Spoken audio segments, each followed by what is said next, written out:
আমরা যে কোনো সময় যে কেউ মরে যাব। আমরা বেঁচে আছি এটা খুবই অস্বাভাবিক, আমরা মরে যাব এটা খুবই স্বাভাবিক। বাঁশ বাগানে বা গোরস্থানে হয়তো দেবে মোরে কবর, তোমরা আমায় যাবে ভুলে, রাখবে না জানি কোনো খবর। যদি কোনো ব্যক্তি বেঁচে থাকতে তিনটা কাজ করে জান্নাত পাওয়ার আশা নিয়ে, তাহলে সে বেঁচে থাকতে সওয়াব পেতেই থাকবে। মরে গেলেও কবরে শুয়ে শুয়ে এই তিনটা কাজ করে মরার কারণে সওয়াব কবরে পেতেই থাকবে। যারা বাপ আছেন, সন্তান আছে যাদের, আমি আপনাদের হাতে পায়ে ধরে বলতে চাই, আপনি আলেম হতে না পেরেছেন, আলেমের বাপ মা হওয়ার চেষ্টা করুন। মানুষ যখন মরে যায় তার সব আমল বন্ধ হয়ে যায়। আহলে হাদিস আন্দোলন বাংলাদেশ, আসুন পবিত্র কুরআন ও সহিহ হাদিসের আলোকে জীবন গড়ি। প্রশংসা মহান আল্লাহর জন্য, যে মহান আল্লাহর দয়া মেহেরবানিতে আজকে সেরাপাড়া দারুল হাদিস মাদ্রাসার উন্নতি কল্পে এবং কোরআন ও সহিহ হাদিসের বাণী প্রচারের লক্ষ্যে আয়োজিত আজকের এই বিরাট ইসলামী জালসার সম্মানিত সভাপতি, সম্মানিত উলামায়ে কেরাম, সম্মানিত দ্বীনী ভাই সব, আমরা আল্লাহ তাআলার শুকরিয়া আদায় করে বলছি আলহামদুলিল্লাহ। দরুদ ও সালাম বর্ষিত হোক আল্লাহ তাআলার প্যারা নবী জনাবে মুহাম্মদুর রাসূলুল্লাহ সাল্লাল্লাহু আলাইহি ওয়াসাল্লামের উপরে বর্ষিত হোক অফুরন্ত শান্তির ধারা, অগণিত দরুদ ও সালাম। আমরা রাসূলের উপর দরুদ পড়ছিলাম, সবাই পড়ি আল্লাহুম্মা সাল্লি আলাইহি, আল্লাহুম্মা বারিক আলাইহি। সেরাপাড়া মাদ্রাসা সংলগ্ন ময়দানে উপস্থিত সম্মানিত সুধীবৃন্দ, সম্মানিত মুসল্লিগণ, আমরা আজকে কোরআনের মাহফিলে সমবেত হয়েছি। যে মাহফিলে আসতে পারলে জীবনের সব গুনাহ মাফ হয়ে যাওয়ার গ্যারান্টি রয়েছে, বলুন সুবহানাল্লাহ। কোরআনের মাহফিল জান্নাতের বাগান, কোরআনের মাহফিল জান্নাতের বাগান। এখানে যারা আসে তারা আল্লাহর প্রিয় বান্দা, এখানে যারা আসতে পারে তারা সৌভাগ্যবান আল্লাহর বান্দা। আপনারা সেই সৌভাগ্যবান ব্যক্তি যারা আজকের কোরআনের মাহফিলে আসতে পেরেছেন। সম্মানিত ভাই সব, আমরা আলোচনা করছিলাম কোরআনের মাহফিল জান্নাতের বাগান। এখানে মানুষ আসুক আর নাই আসুক, এই মাহফিলগুলোতে আল্লাহর রহমতের ফেরেশতারা ঝাঁকে ঝাঁকে চলে আসেন। যে সমস্ত আল্লাহর বান্দাগণ কোরআনের মাহফিলে আসেন, কোরআনের মাহফিলে বসেন, কোরআন মাজিদ শোনেন, কোরআনের মাহফিলকে আল্লাহ সুবহানাহু ওয়া তাআলা কত বরকতময় বলেছেন। কোরআন মাজিদ সূরা আরাফ 204 নম্বর আয়াত আপনাদের সামনে তেলাওয়াত করেছি। আল্লাহ সুবহানাহু ওয়া তাআলা বলছেন, ওয়াইদা কুরিয়াল কুরআনু ফাসতামিউ লাহু ওয়া আনসিতু লাআল্লাকুম তুরহামুন। আল্লাহ রাব্বুল আলামিন বলেন, হে আমার বান্দাগণ শোনো, যখন তোমাদের সামনে আল্লাহর কালাম তেলাওয়াত করা হয়, কোরআন মাজিদ যখন তেলাওয়াত করা হয়, কোরআন মাজিদ যখন তেলাওয়াত করা হয়, আদব হলো চুপচাপ কোরআন মাজিদ শুনতে হবে। ক্যারিয়ারে দেখলাম 35টি বছর ধরে সারা বাংলাদেশ দেখলাম, ইন্ডিয়ায় দেখলাম, মাহফিল চললো, পরের মাহফিল আর আসতে পারেনি, মারা গেছে। আরে মাহফিল চলছে, মাহফিল থেকে গেল, বাড়িতে প্রবেশ করতে পারলো না, রাস্তাতেই মরে গেল। কত যে দেখলাম, বলতে গেলে অনেক সময়। আমরা যে কোনো সময় যে কেউ মরে যাব। আমরা বেঁচে আছি এটা খুবই অস্বাভাবিক, আমরা মরে যাব এটা খুবই স্বাভাবিক। হাত তুলে বলুন ঠিক কিনা। আসুন, আমি আপনাদের সামনে কোরআন বলার সময় পাবো না, হাদিস বলার সময় পাবো না, আমি আপনাদের সামনে একটা প্রচলমান ভাইরাল একটি ইসলামী জাগরণী বলতে চাই। হারিয়ে যাব, সবাই বলো, নানারা বলো তো, ছোটরা নানারা বলো, হারিয়ে যাব একদিন আমি, রব নাই ভুবনে চিরদিন। সবাই বলি, ভালো লাগবে। হারিয়ে যাব একদিন আমি, রব নাই ভুবনে চিরদিন। ক্ষমা করে দিও তোমরা আমায়, ক্ষমা করে দিও তোমরা আমায়, ভুল করে থাকি যদি কোনো দিন। হারিয়ে যাব একদিন আমি, রব নাই ভুবনে চিরদিন। সবাই, হারিয়ে যাবে একদিন তুমি, রবে নাই দুনিয়ায় চিরদিন।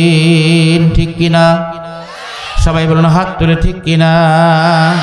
বাঁশ বাগানে বা গোরস্থানে, সবাই, বাঁশ বাগানে বা গোরস্থানে হয়তো দেবে মোরে কবর, তোমরা আমায় যাবে ভুলে, রাখবে না জানি কোনো খবর। হাহা, বাঁশ বাগানে বা গোরস্থানে হয়তো দেবে মোরে কবর, তোমরা আমায় যাবে ভুলে, রাখবে না জানি কোনো খবর।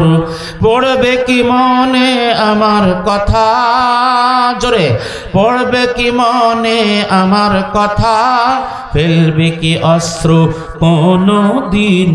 হারিয়ে যাব একদিন আমি, রব নাই ভুবনে চিরদিন। হারিয়ে যাবে একদিন তুমি, রবে নাই ভুবনে চিরদিন। সুবহানাল্লাহ বলেন, জোরে বলুন আল্লাহু আকবার। ছোট্ট মাটির ঘরে আমার দেহ নিথর হয়ে পড়ে রবে, ছোট্ট মাটির ঘরে আমার দেহ নিথর হয়ে পড়ে রবে, আধার কবরে আলোর প্রদীপ কভু নাহি কেহ জ্বলবে। ছোট্ট মাটির ঘরে আমার দেহ নিথর হয়ে পড়ে রবে, আধার কবরে আলোর প্রদীপ কভু নাহি কেহ জ্বলবে। থাকব পড়ে আমি একা একা, রবে না আমার পাশে কোনো দিন। হারিয়ে যাব একদিন আমি, রব নাই ভুবনে চিরদিন। হারিয়ে যাবে একদিন তুমি, রবে নাই দুনিয়ায় চিরদিন। লিল্লাহি তাকবীর, জোরে হাত তুলে বলতে হবে আল্লাহর দিকে, লিল্লাহি তাকবীর। আল কোরআনের আলো, দিন ইসলাম, দিন ইসলাম। আলহামদুলিল্লাহ, শেরাপাড়া দারুল হাদিস মাদ্রাসা কায়েম হোক, কায়েম হোক। জোরে বলুন আমিন। সম্মানিত ভাইরা, আমি আপনাদের খিদমতে আরজ করছিলাম, এই আসি এই নাই, হঠাৎ করে একদিন আমরা কবরে চলে যাব। দাদা চলে গেছে, দাদি চলে গেছে, নানা চলে গেছে, নানি চলে গেছে, আব্বা চলে গেলেন, মা চলে গেলেন, সবাই তো চলে গেল। হায়, এবার আমার আপনার যাবার পালা। কে কখন চলে যাব জানি না। আল্লাহ রাব্বুল আলামিন কোরআন মাজিদে বলেন, ওয়া ইযা তুলিয়াত আলাইহিম আয়াতুহু সাদাতুহুম ঈমানা। হে আমার বান্দাগণ, তোমরা বেশি বেশি করে আল্লাহর কালাম কোরআন মাজিদ তেলাওয়াত করো, বেশি বেশি করে কোরআন মাজিদ তোমরা তেলাওয়াত করো। তোমরা কোরআন মাজিদ পড়তে শেখো, তোমাদের সন্তানদের কোরআন মাজিদ পড়তে শেখাও। তোমরা কোরআন মাজিদ তেলাওয়াত করো, বেশি বেশি, আল্লাহ খুশি হন। আল্লাহ রাব্বুল আলামিন বলেন, বান্দা বান্দি আমার, যখন তোমরা আমার কালাম কোরআন মাজিদ তেলাওয়াত করো, আমি আল্লাহ খুশি হয়ে যাই। আমি আল্লাহ খুশি হয়ে তোমাদের ঈমান বাড়িয়ে দেয়। জোরে বলুন সুবহানাল্লাহ। সূরা আনফাল 2 নম্বর আয়াতে আল্লাহ রাব্বুল আলামিন বললেন, বেশি বেশি কোরআন মাজিদের আয়াত তেলাওয়াত তোমরা করো, তাহলে আমি আল্লাহ তোমাদের ঈমান বৃদ্ধি করে দেব, ঈমান বাড়িয়ে দেব। সূরা আরাফ 204 নম্বর আয়াতে আল্লাহ বললেন, বান্দা বান্দি আমার বেশি বেশি করে কোরআন তেলাওয়াত করো। কোরআন যেখানে তেলাওয়াত হয় ওইখানে তোমরা বসে যাও, নীরব হয়ে যাও, নিস্তব্ধ হয়ে যাও, চুপচাপ হয়ে যাও। কোরআন শোনো, কোরআন শোনো, কোরআন শোনো, কোরআন তেলাওয়াতে মশগুল হয়ে যাও।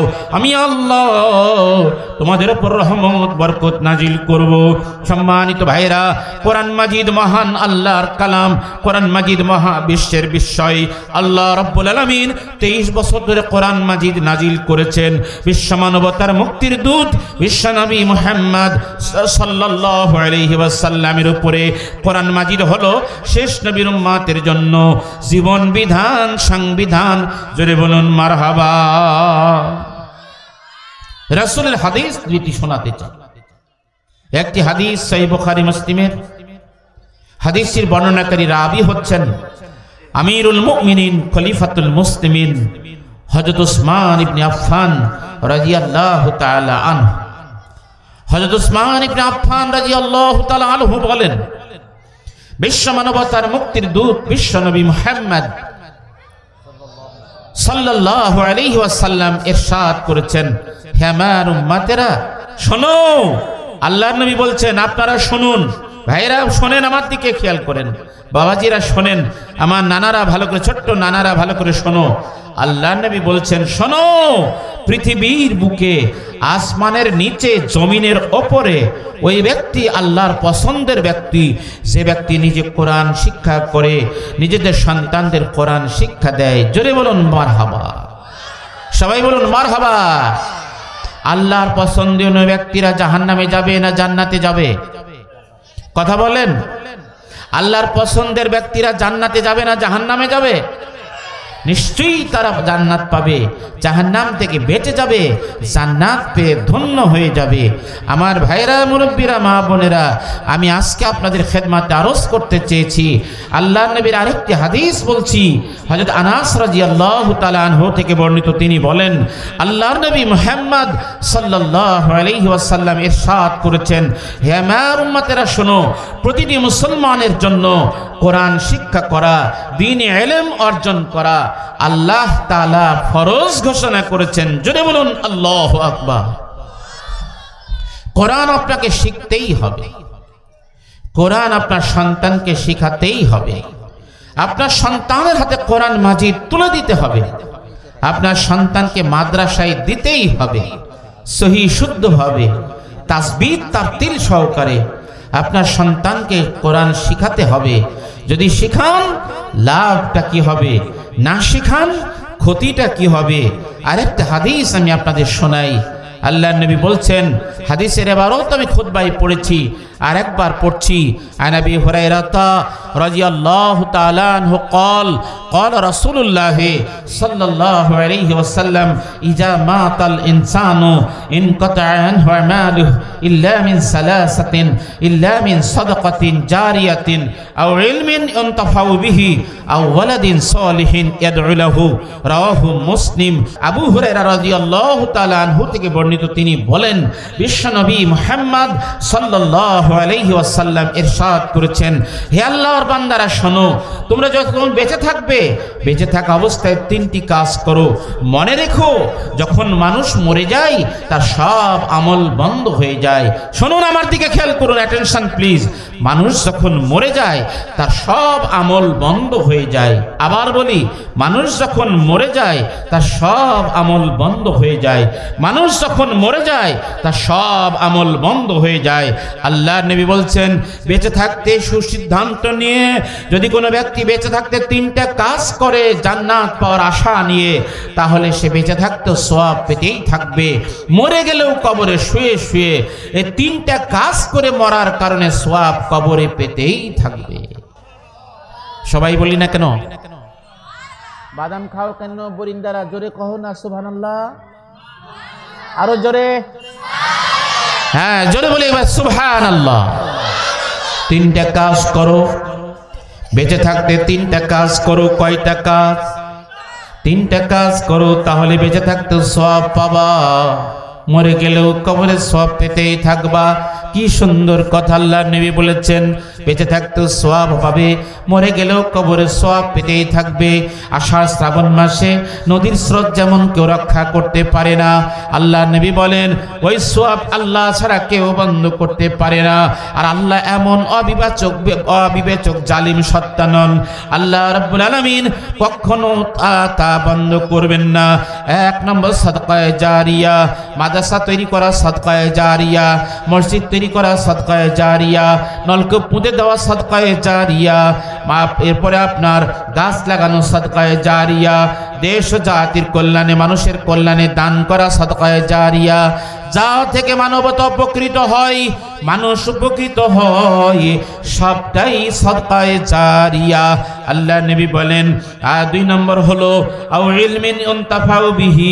আল্লাহ নবী বললেন, বান্দা উম্মাত আমার শোনো, আল্লাহ রাব্বুল আলামিন বলেছেন ওই ইলম বিস্তারের ব্যবস্থা করো যেই ইলম কোরআনে রয়েছে, যেই ইলম হাদিসে রয়েছে। কোরআন ও সহিহ হাদিসের ইলম বিস্তারের ব্যবস্থা তোমরা করো। তাহলে তোমরা কোরআনকে প্রচার করো, হাদিসকে প্রচার করো, কোরআন হাদিসের প্রচার প্রসার এবং প্রতিষ্ঠার জন্য কাজ করো। তাহলে কিয়ামতের মুসিবতের দিন কবরে শুয়ে শুয়ে তোমরা সওয়াব পেতেই থাকবে। কিয়ামতের মুসিবতের দিন ডান হাতে আমলনামা লাভ করে জান্নাত পেয়ে যাবে।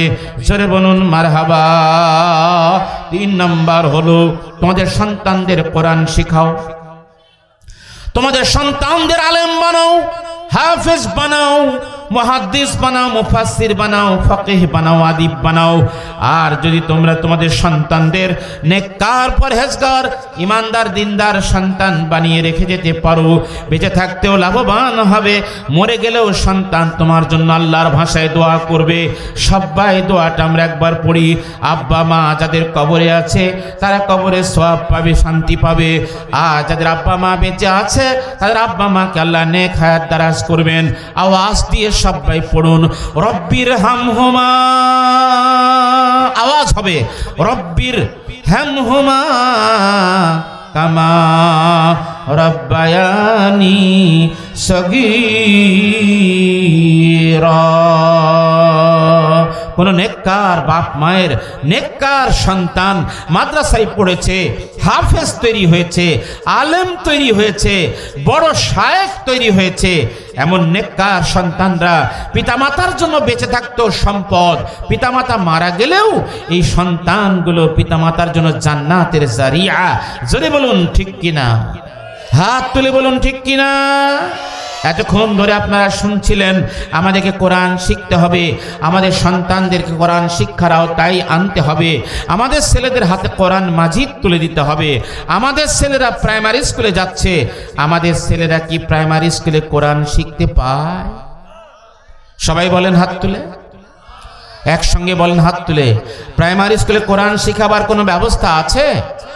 সত্যি বললেন তো? প্রাইমারি স্কুলে কোরআন শিখাবার কোনো ব্যবস্থা নাই।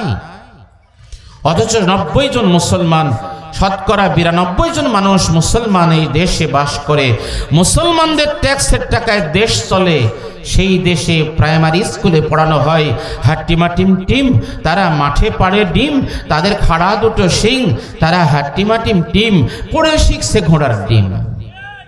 একদম বাগদম ঘোড়া ডোম বাজে, ঢাক ঢোল ঝাঁঝর বাজে, বাজতে বাজতে চললো ঢুলি, ঢুলি গেল কমলা ফুলি, কমলা ফুলির টিয়েটা, সূর্যি মামার বিয়েটা। এই সব আতাল বাতাল আবল তাবল পড়ে আমাদের ছেলেরা শিক্ষিত হচ্ছে, সুশিক্ষিত হচ্ছে না, ভালো মানুষ তৈরি হচ্ছে না, ইমানদার তৈরি হচ্ছে না, নামাজি পরহেজগার আদবওয়ালা নম্র ভদ্র বিনয়ী নেককার সন্তান তৈরি হচ্ছে না। হাত তুলে একবার সবাই বলেন তো ঠিক কিনা, আওয়াজ দিয়ে বলেন ঠিক কিনা। প্রাইমারি স্কুল পাস করে কলেজে গেল, সেখানেও আমাদের সন্তানদের কোরআন শিখতে দেয়া হলো না। কলেজ হাই স্কুল পাস করে কলেজে গেল, আমাদের ছেলেরা কলেজেও কোরআন শিখতে পেল না। আমাদের ছেলেরা কলেজ পাশ করে বিশ্ববিদ্যালয়ে গেল, বিশ্ববিদ্যালয় কলেজে গেল, এরপরে আপনার ইঞ্জিনিয়ারিং বিশ্ববিদ্যালয়ে ভর্তি হলো, ইঞ্জিনিয়ারিং কলেজে ভর্তি হলো, মেডিকেল কলেজে ভর্তি হলো, যেখানেই গেল উচ্চ শিক্ষার জন্য সব দুনিয়াবি শিক্ষা লাভ করলো, কিন্তু কোরআন শিক্ষা থেকে বঞ্চিত হয়ে গেল। কথাগুলো খেয়াল করবেন, বলার জন্যে বলছি না, দেশ বাঁচানোর জন্য বলছি, জাতিকে বাঁচানোর জন্য বলছি, মুসলমানদের ভবিষ্যৎ অন্ধকার দেখছি তাই বলছি। হাত তুলে বলুন ঠিক কথাগুলো ঠিক কিনা? সম্মানিত ভাইরা, আমার সামনে যারা বসে আছেন, যারা বাপ আছেন, সন্তান আছে যাদের, আমি আপনাদের হাতে পায়ে ধরে বলতে চাই, আপনি আলেম হতে না পেরেছেন, আলেমের বাপ মা হওয়ার চেষ্টা করুন। হাত তুলে বলুন আমিন। আর একবার বলুন আমিন। আলেমের বাপ যদি হওয়ার সুযোগ নাই থাকে, আলেমের দাদা দাদি নানা নানি হওয়ার চেষ্টা করুন, আল্লাহ কবুল করেন, বলুন আমিন, আল্লাহুম্মা আমিন।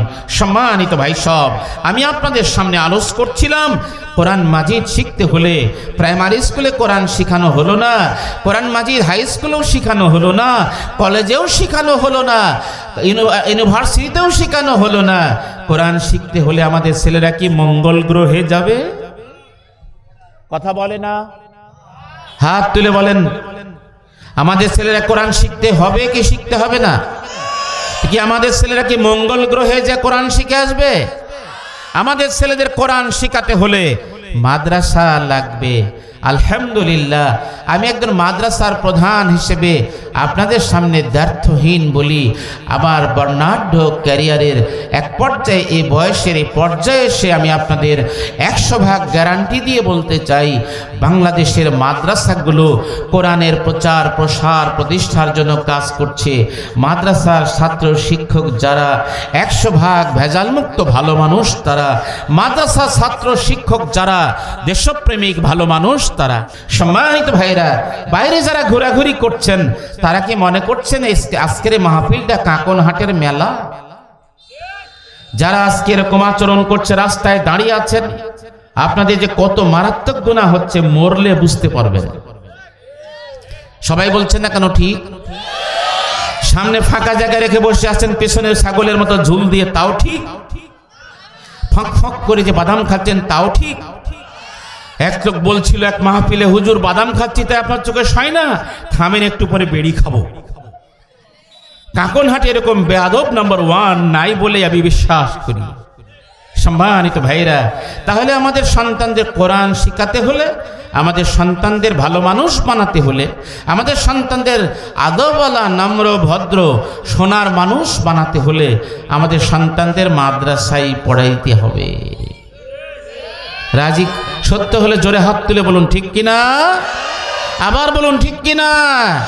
মাদ্রাসা হলো জান্নাতি শিক্ষা প্রতিষ্ঠান, মাদ্রাসা হলো মূল শিক্ষা প্রতিষ্ঠান, মাদ্রাসা হলো অরিজিনাল শিক্ষা প্রতিষ্ঠান, মাদ্রাসা হলো আদিও শিক্ষা প্রতিষ্ঠান, যেই শিক্ষার ধারার সূচনা হয়েছিল জান্নাত থেকে। বলুন মারহাবা। যেই শিক্ষার ধারা সূচনা হয়েছিল মদিনার মসজিদে নববী থেকে, যেই ধারা মদিনার মসজিদে এখনো চালু আছে। হজ করতে গেলে, উমরা করতে গেলে দেখবেন যেখানে বসে রাসূলের সাহাবীরা, রাসূল সাল্লাল্লাহু আলাইহি ওয়াসাল্লাম সাহাবায়ে কেরামদের দার্স দিতেন, দার্সে কোরআন, দার্সে হাদিস শোনাতেন, সেই জায়গায় আজও দার্সে কোরআন, দার্সে হাদিস চলছে। আমরা আজকে এই সেরাপাড়ায় আমাদের সন্তানদের হাফেজ বানাতে চাচ্ছি, আমাদের সন্তানদের আলেম বানাতে চাচ্ছি।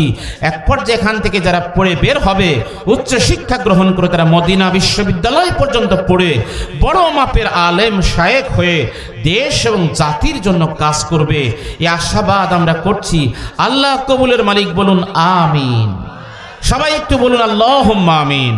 সম্মানিত ভাই সব, যারা এখনো বাইরে ঘোরাঘুরি করছেন তাদেরকে আমরা অনুরোধ করছি, আপনারা বাইরে না থেকে ভিতরে চলে আসবেন। প্রচুর লোক আপনার বাইরে দাঁড়িয়ে আছেন, আমার বড় কষ্ট হচ্ছে, বড় লজ্জা লাগছে আমার যে আপনারা রাস্তায় দাঁড়িয়ে থাকছেন কেন, কেন এই মাহফিলকে আপনারা এত তুচ্ছ তাচ্ছিল্য মনে করছেন। আসুন আল্লাহর হস্তে সম্মানিত ভাইরা, একটা হাদিস একটু আগে বলছিলাম, বেঁচে থাকতে 3টা কাজ করো, যদি করো বেঁচে থাকতেও সওয়াব পাবা, মরে গেলেও কবরে শুয়ে শুয়ে সওয়াব পেতেই থাকবা। আল্লাহ কত বড় দয়াবান, কত বড় মেহেরবান, আল্লাহ কত বড় দয়ালু দাতা, আল্লাহ বান্দার প্রতি কত দরদি, সরে বলুন সুবহানাল্লাহ। আল্লাহ চান বান্দা জান্নাত পেয়ে যাক, আল্লাহ চান বান্দা জান্নাত পেয়ে যাক, আল্লাহ চান বান্দা জান্নাত পেয়ে ধন্য হয়ে যাক। এই জন্য সুযোগ আর অফারের কোনো কমতি আল্লাহ রাখেননি। তাহলে 3টা কাজের 1 নম্বর সাদকায়ে জারিয়া, 2 নম্বর কোরআন ও সহিহ হাদিসের বিদ্যা বিস্তারের ব্যবস্থা করা, 3 নম্বর নেককার সন্তান তৈরির ব্যবস্থা করা। এই 3টা কাজই মাদ্রাসা আঞ্জাম দিচ্ছে। হাত তুলে বলুন ঠিক কিনা।